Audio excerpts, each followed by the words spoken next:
Hey, good news. I'm coaching again. There's a link at wisesquirrels.com/coaching. Head over to the website, click that link, sign up for a free call with me today.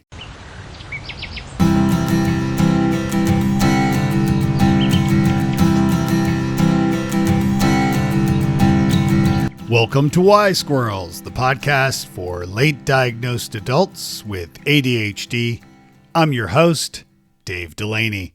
Today I'm speaking with Nathalie Chénard, a French-Canadian ADHD coach and sleep expert. Nathalie has an interesting story going from working in IT consulting and transitioning from there into her work with ADHD soon after her own diagnosis at 50.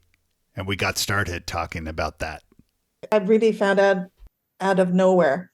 Now that I, know about ADHD, I realize, I've been ADHD full on all my life. But as you know, women, we tend to be diagnosed, or lack of diagnosis for women.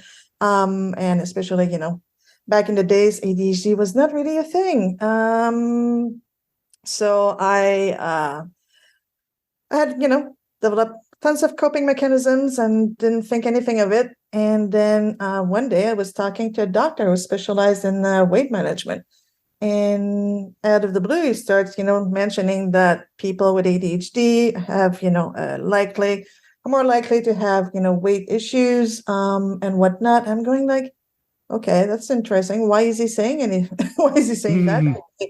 And he repeated it 3 times within the scope of a half hour chat.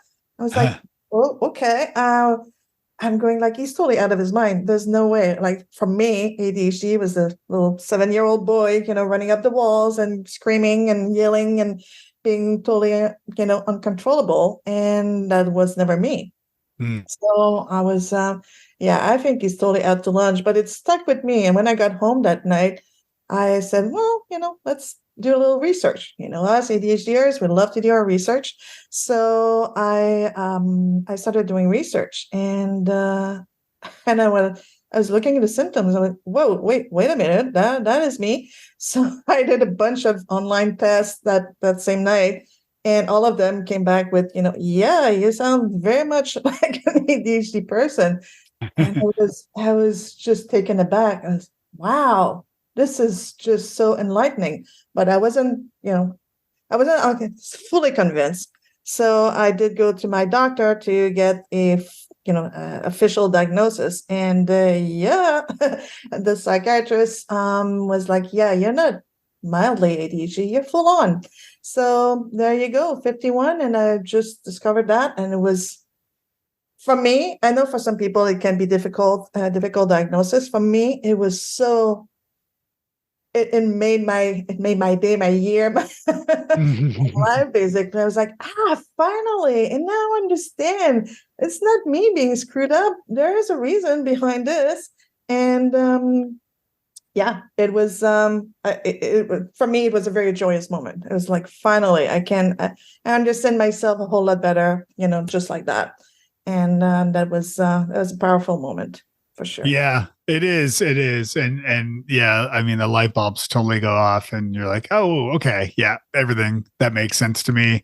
It's interesting that way. You mentioned initially around like talking about weight gain or weight loss, weight gain is how is that related? I haven't heard that related to ADHD. I mean, I'm assuming you're talking about maybe like food addiction or overeating as opposed to like metabolism or something, or maybe I'm wrong.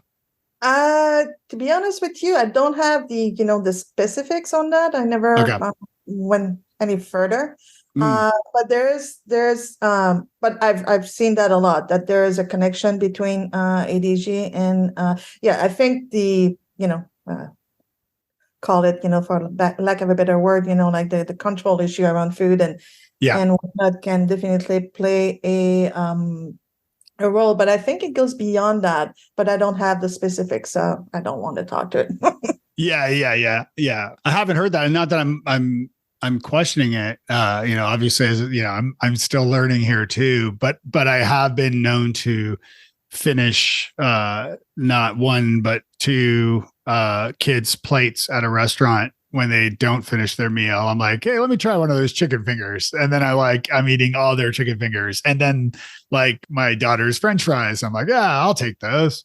And next thing I know, I've like eaten like 4 meals, and I've always done that with my wife too, where she would eat like a bird, and I'd be like, are you gonna have that other slice of pizza? And I would totally eat that too.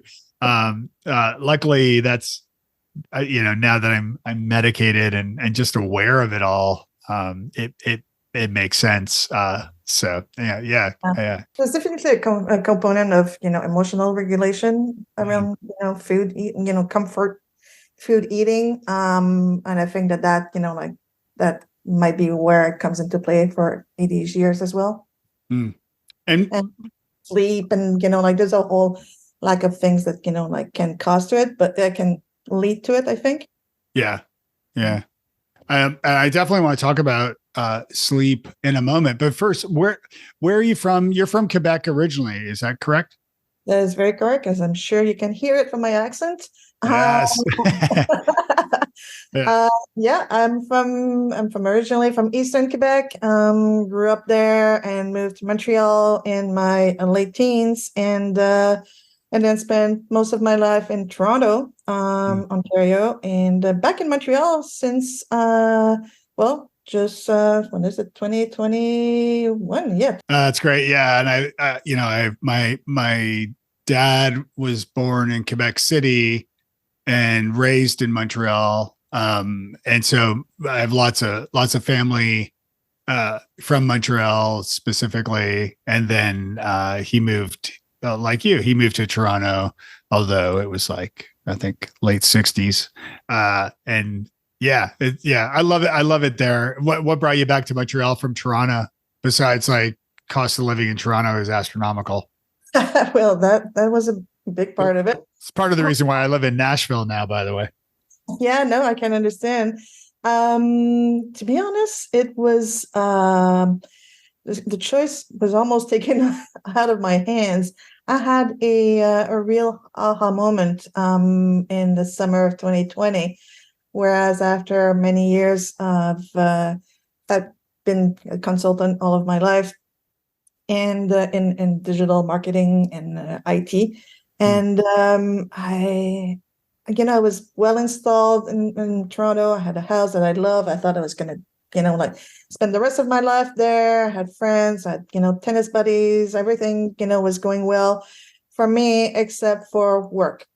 I was completely hating what I was doing for work. I used to say that it was eating away at my soul.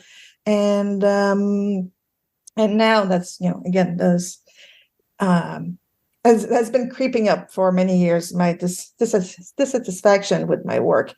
And then, pandemic hit. I had finished a contract in December of 2019.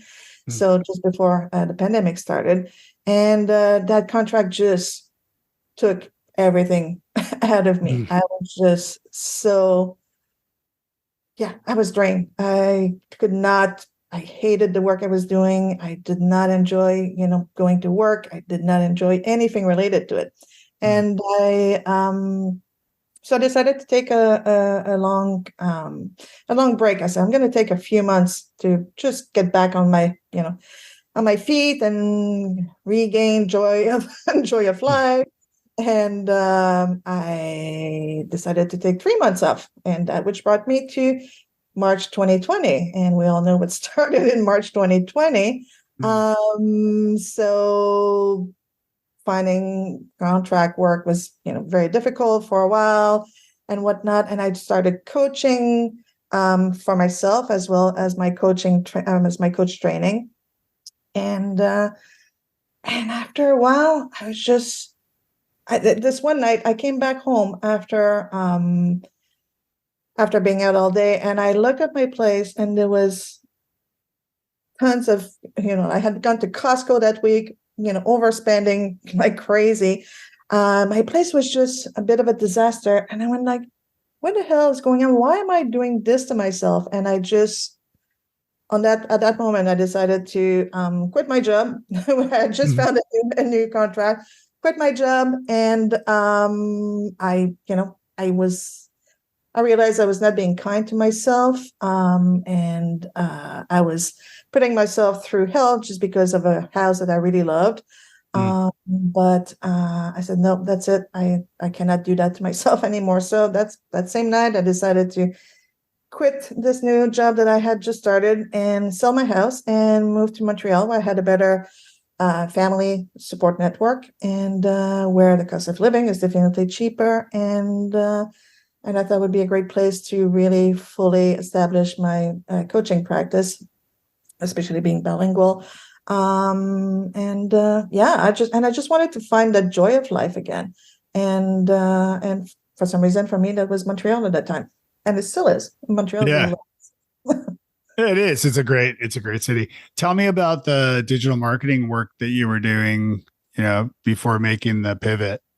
yeah. So I was doing a lot of, well, for people who don't know a whole lot about digital marketing, it really started at the end of the 90s, early 2000s, and that's when it was a wild west. You could do you could do anything you wanted, really, Mm. um, because no one knew what they were doing in a way.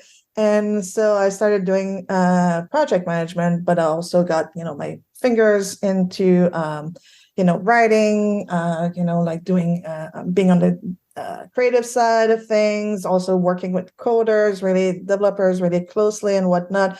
And that was, to my ADHD brain, that was lovely. I loved it. I was, Hmm. firing from all, like with all guns. And it was just so much fun. And but then as any new industry, every new industry goes through that same process where it becomes consolidated a little bit more and more and more and more. So it turned out that after especially after the crisis of 2008, Mm. um the industry really really changed, as far as I could tell anyway. Whereas all big conglomerates were buying all the small digital marketing and IT shops, and then all of a sudden you could only be a project manager. Mm. Everything was siloed. You were a creative, you were a project manager, you were this and this and that, but you couldn't, like as a project manager, you couldn't all of a sudden like be involved in the creative side as much as you used to. And for me, that took the fun right out of it. Mm. And then also one thing I didn't know at the time is that uh, as part of coaching, often we do what we call a character strengths test, Mhm. and my top strengths are honesty and fairness. And here I was trying to peddle, like working on projects, with no offense to any of these companies, but like Coca-Cola, Nike, and whatnot, like not exactly. Um, it wasn't feeding my need to help others and to be very honest in my delivery. Mm. Um, and it was just it literally the more the years went on after that, the worse I felt about it. It was all of a sudden it just wasn't the same playing field for me. Yeah. And I just couldn't, get out of it because I was like, what am I going to do? What am I going to do? I mean, I'd already been, working for myself as a consultant for all these years, but, where else am I going to go with that kind of experience if I don't want to be in that world and that field? And, it was definitely weighing heavy on me for many years, until I discovered coaching. And then Yeah. wow, that speaks a whole lot more to me than anything else. And I've been doing it very with a lot of enthusiasm. Let's put it this way. Mm. Ever since. Yeah. I love helping people too. And I think it's interesting that the kindred spirits sort of way of folks with ADHD who I've struggled when I've gotten sort of siloed in jobs in my career. And, I've been out on my own now for like I think it's 12 or 13 years, and it's so much better because, to your point, like and especially having, been around in the digital marketing space since the wee days as well. Yeah, once you get siloed, and you just, especially with ADHD, you get bored, and especially if it's something that you're not excited about, and then the other side of it of just like wanting to help people and wanting to be creative, and not being able to express that is pretty terrible for folks with ADHD, especially. So when you moved to Quebec, I know we did like a pre-call before the podcast a little while back. But one thing I wanted to talk about is healthcare systems and how, now, of course, I'm in the States, and in the States, the US has lots of problems with the healthcare system here, certainly. And Canada is always this like bright, shining light of free healthcare for all. But challenges happen when there's not enough doctors, and I know that's something that's been coming up.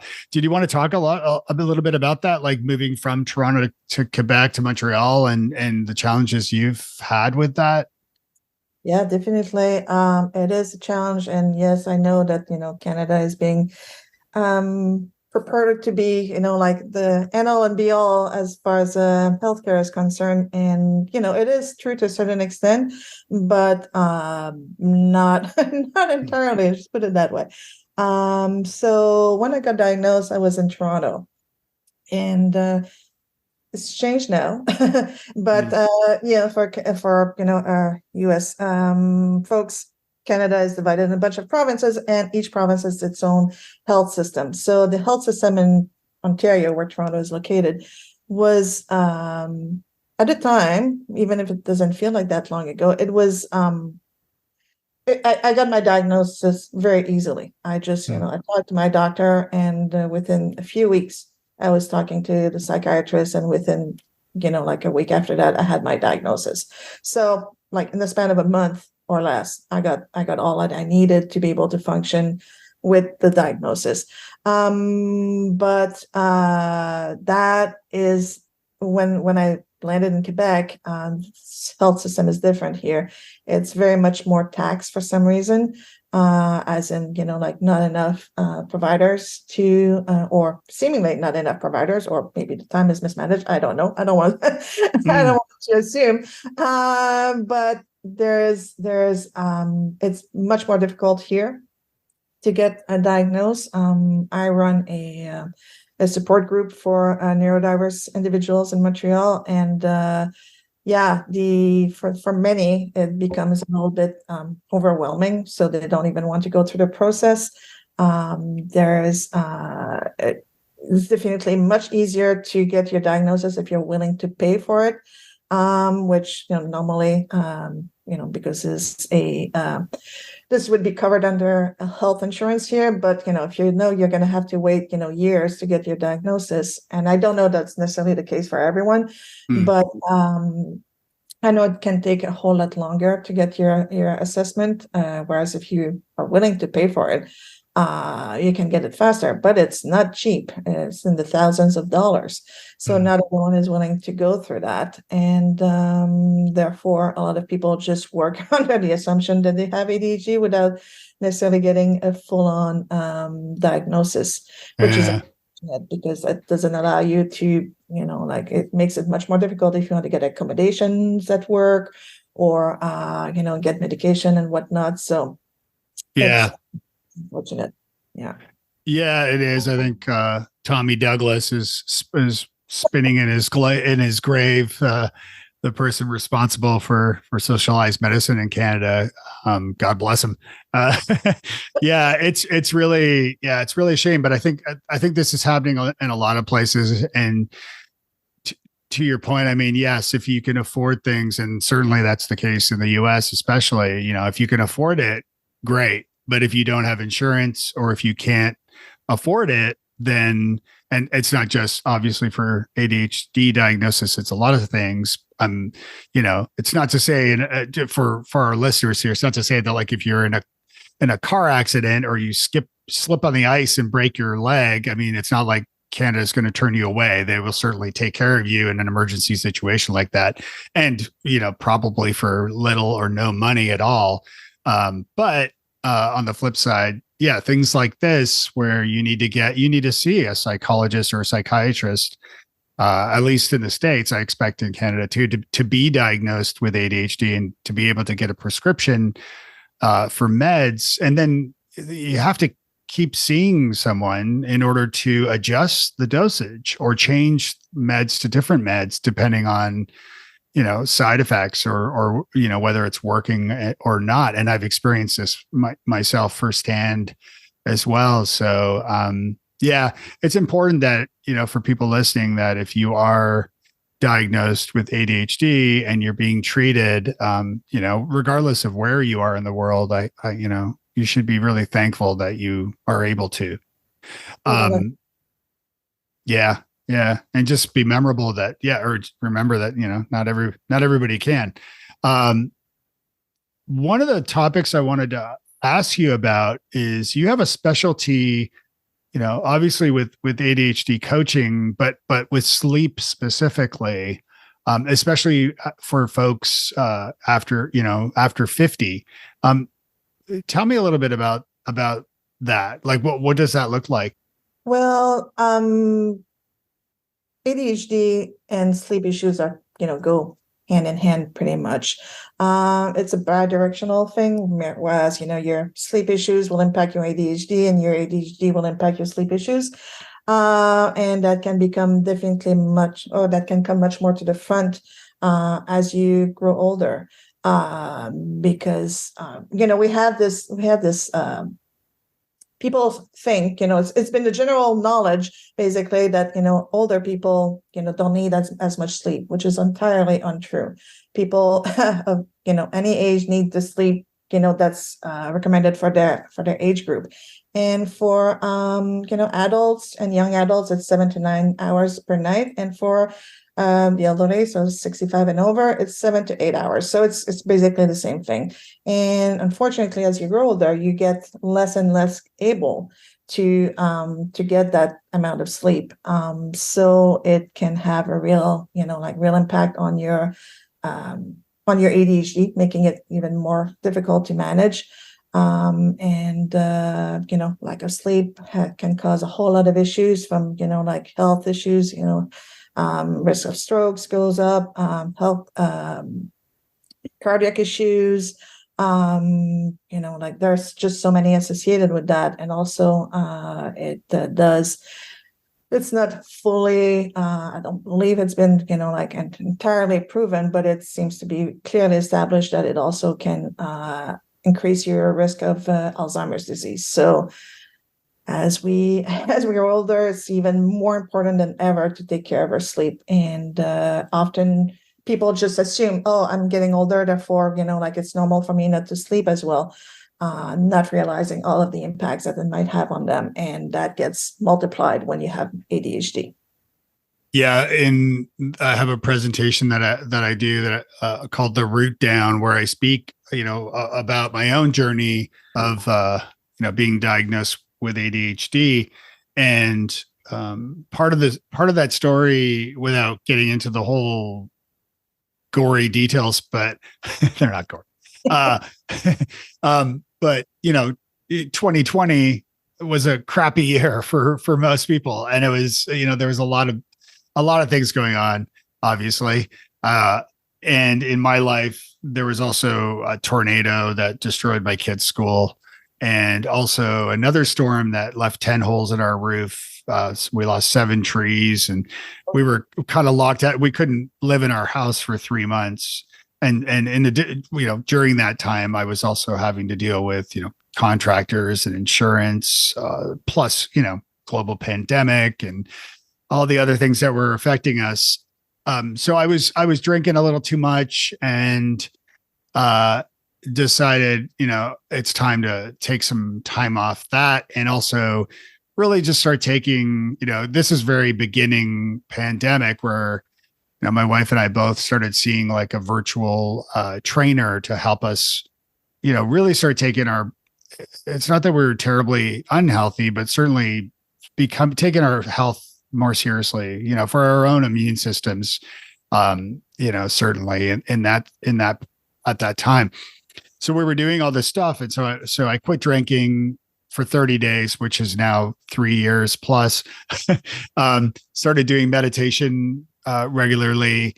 Another thing that happened during that time is my dad had Alzheimer's and dementia, and ultimately, passed away. From that, and so part of me really taking health seriously was, and this is pre being diagnosed with ADHD, of course, was researching Alzheimer's and dementia, and realizing like I don't want to get this or these, and quitting drinking was definitely a big part of trying to stop myself from hopefully not getting that. But in addition to that, I read a bunch of books and learned, as you just mentioned, that sleep, as you sleep, your brain, if you have sleep apnea, your brain gets less oxygen. And lo and behold, after a sleep test, I have sleep apnea. And so that was another thing, another life change in 2020 for me was, getting treated for that. So, putting on the Darth Vader mask when I go to sleep, good night, honey, looking like an elephant with a tiny trunk. But anyway, so it's interesting that you raised that point, because sleep apnea is also can be part of ADHD, which is really, fascinating to me. What have you found? Like, tell me a little bit about the treatment that you provide, or the assistance as a coach that you provide people who have sleep problems. Yes. Well, first of all, let me, say sorry about your dad. My dad also passed from Alzheimer's, so I can't relate. There's a lot in my family as well. So I'm on the same journey as you. I don't want to have it. So what am I going to do? And I also have sleep apnea. So full shebang. Yoo-hoo. So with regards to what I do in terms of coaching, how I help people is basically people, like if you go see a doctor, for example, and you say, you have sleep issues, they might send you for, sleep apnea test, which is great. They might, offer you medication for it, which is not as great. They might, I'm just saying that, it's not necessarily a very comprehensive approach. And that's where I come from, through working with clients who were severely sleep deprived, and including myself, I've suffered tremendously from sleep deprivation. It's much better now. Yay. But it's, it can really just annihilate your life. Like it can be so devastating if you don't find ways to manage your sleep, because it impacts everything. Especially if you have ADHD, it just makes it so much worse. So I go at it from an approach of looking at all aspects. So now I just want to mention, I'm not a medical professional at all. All that I work on is, my approach is, to look at all aspects and making sure that you don't have any, like for example, sleep apnea or any restless leg syndrome or any other, condition that will impact your sleep. It's looking at it from all angles. So there's anxiety, especially for people with ADHD, can become a real issue. It's a comorbidity that's well known. And, if you have racing thoughts and trying to go to sleep, it's going to be very hard for you to fall asleep. It's looking at it from, like, what is your diet and exercise looking like? If you don't have, if you don't exercise, exercising is, first of all, is a great way to manage your ADHD. It gets rid of, all the extra excitement, more or less. And it helps. Like before I knew I had ADHD, that was definitely one of my coping mechanisms. I was on the tennis court or on the hockey rink, like almost way more hours than I was actually working. And that really helped me.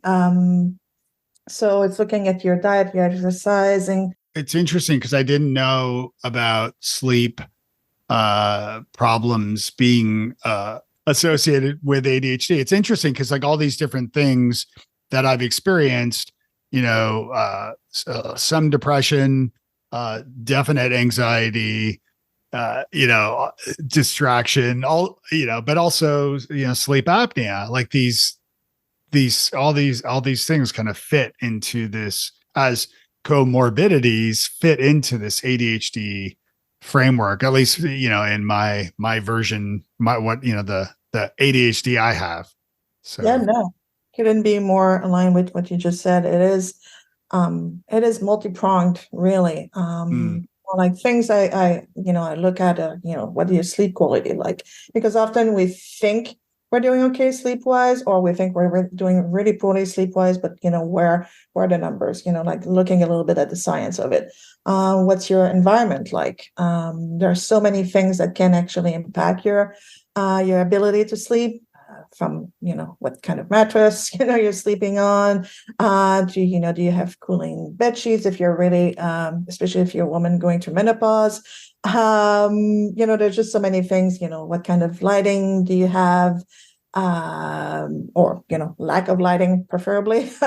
And what kind of routine do you maintain? Routine for sleep routine for people with ADHD or experience sleep issues is paramount. You really need to be able to get yourself in a mode where you can actually know how you're going to manage your evenings and your mornings and really your whole day in order to promote your sleep.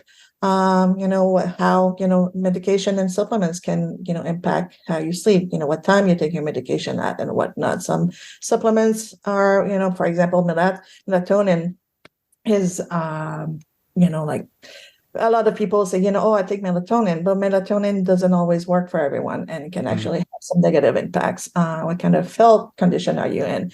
What's your, I mentioned diet and exercise. What kind of self-care do you do? If you don't have anything, helping you being at ease, and going through life more easily, that's going to impact your sleep as well. What kind of life events are coming your way? If you're going through a birth, you just had a baby, or like you have someone having difficulty at work, or someone pass or whatnot, like all of these things can really have can throw you in the depth of sleep issues. And it's important to just have take an all-encompassing approach to sleep issues, because it's very it's unlikely to be just one thing. I heard a great tip recently about sleeping with smartphones, which everybody knows. I think that it's you're supposed to spend like the last hour before you go to sleep without screens. And yet I've met very few people who are successful that way. I mean, unfortunately. But my challenge was, is having my phone. Cause also the other thing is like waking up, it's good not to look at your phone first thing in the morning, because then you'll get some notification and doom scroll the news. And it's not a great way to start your day. And I heard a great tip recently, and I'm trying to remember who gave it to me to credit them. But my whole thing has always been, I've got two teenagers. And so I want the phone next to me at night for two reasons. One, if the kids are out, they can reach me, or if there's, an emergency, God forbid, somebody's broken into my house, I want to be able to call, 911 right away. And so I want the phone next to me. And then I guess the alarm is the other reason. But the alarm, I mean, I can use an old school alarm or move the phone across the room. But I heard this great tip, which is you switch phones with your spouse, which I thought was such a cool idea. So if you're married or seeing someone, you can switch there. So I would sleep with my wife's phone and she sleeps with mine, because I'm not tempted to look at her phone. I don't have any interest in it. It's her own personal phone. So I can wake up from the alarm, but the kids would call, one of our numbers and both function as a phone. So it takes away the temptation of looking at notifications on her phone, which I thought was a cool idea. I love it. I never heard of that. Yeah. Of course, it doesn't work for everyone. I'm single, Right. so it doesn't help me. Yeah. But yeah, no, it's anything like that's where we, in coaching, we one thing that I say to my client is that your ADHD experience is unique to you. ADHD, manifests itself very differently from one person to the other. Even if we have, like a baseline of symptoms that are likely to affect most people with ADHD, there's always different ways that it manifests itself, and the solutions or the strategies to work on your ADHD need to take that into account. So I tell my clients, a solution that works for me might not work for you. So we need to, get to the core of what works for you in order to have a strategy that, you're going to be able to maintain. And again, always with the understanding that ADHD strategies usually don't have, a very long shelf life, like we get bored with them. We need to, keep on reinventing them. Doesn't mean that we need to throw everything, like throw the baby out with the bathwater, but we need to be aware of that. How can we use our strengths? How can we make things work for us? So any strategy that works, it works for you. And even if we're talking about sleep, but I love it. It's brilliant. So you're right. Why would you, unless you have, bad intentions, why would you look into, someone else's phone? Right. Yeah. Yeah. What, so as far as,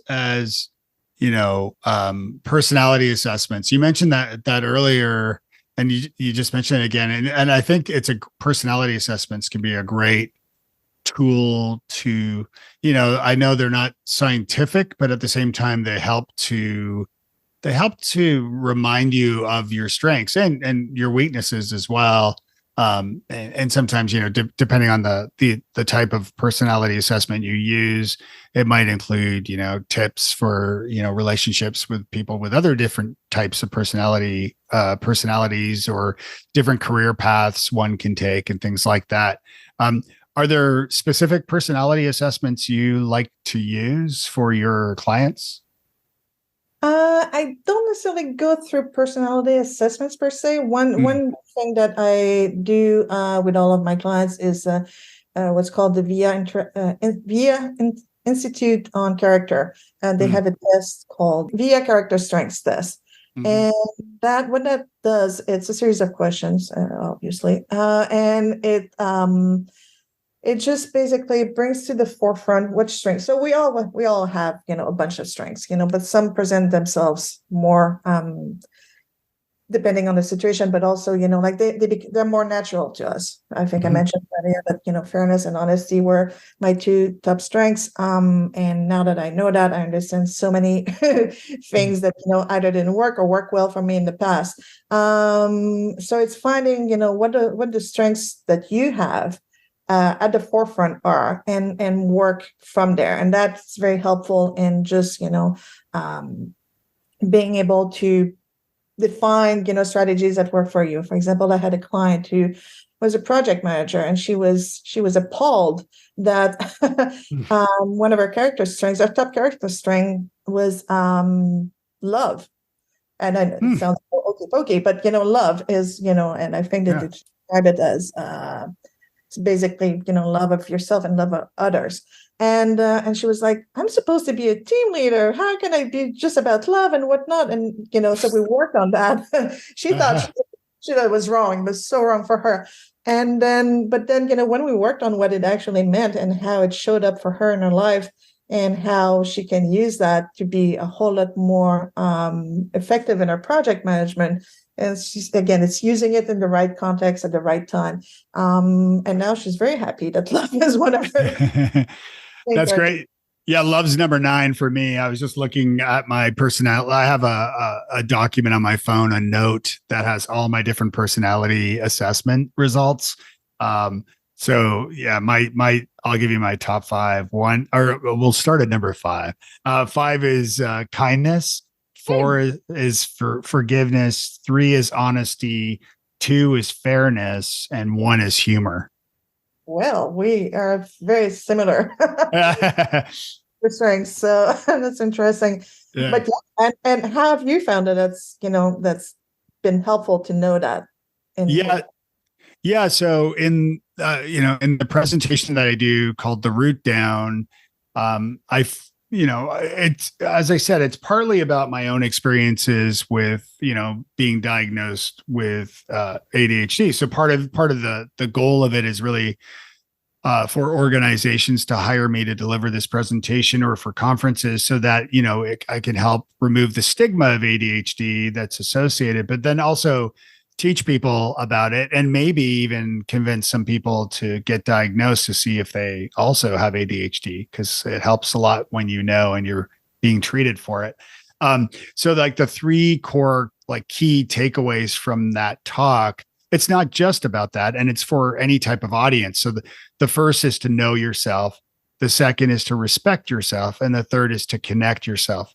And so the first section is about knowing yourself. And so I talk about different personality assessments and how to use those. And so that's kind of how I've used different personality assessments over the years, is really finding the commonalities between all these different assessments and seeing, because it is pretty interesting. Like if you do Myers-Briggs and, and DISC and Strengths Finder and, predictive index and all these other ones, Enneagram, you can start to get a feel for, and you look at like the results of each one, you start to get a feel for like the commonalities they all have. And you start to realize like, oh, wait, okay. So my strongest suit is communications. So then, I do that through podcasting, through public speaking, through writing, workshops and all of that. And so communication is really my number one thing when I look at the results of everything. And humor, I trained with Second City in Toronto. So I studied improv comedy and I've performed a lot of improv over the years, and have dabbled in stand-up comedy a little as well. And so humor is, but even as a coping mechanism, I use humor when I'm nervous or I don't know what to talk about. I just joke about everything and get everybody laughing. And then I get the dopamine hit from people laughing. And so I do more of that. So it's interesting now, especially having, knowledge of my ADHD. It's interesting to kind of tie it all together. And so again, the purpose of the root down presentation and training is really to help anybody better understand themselves and respect themselves, and then find community and to help to cure the loneliness that we all feel. I love it. That's a very noble undertaking. I think we all need a whole lot of that in our life, especially nowadays. Yep. Yeah. Is there anything I didn't ask you about? I'm being mindful of the time here, and I want to make sure that, was there anything you wanted to share or anything we didn't talk about that you'd like to share? I'm putting together a coaching program around sleep. It's not specific to ADHD and sleep, it's sleep issues, but basically ADHD people just get it worse.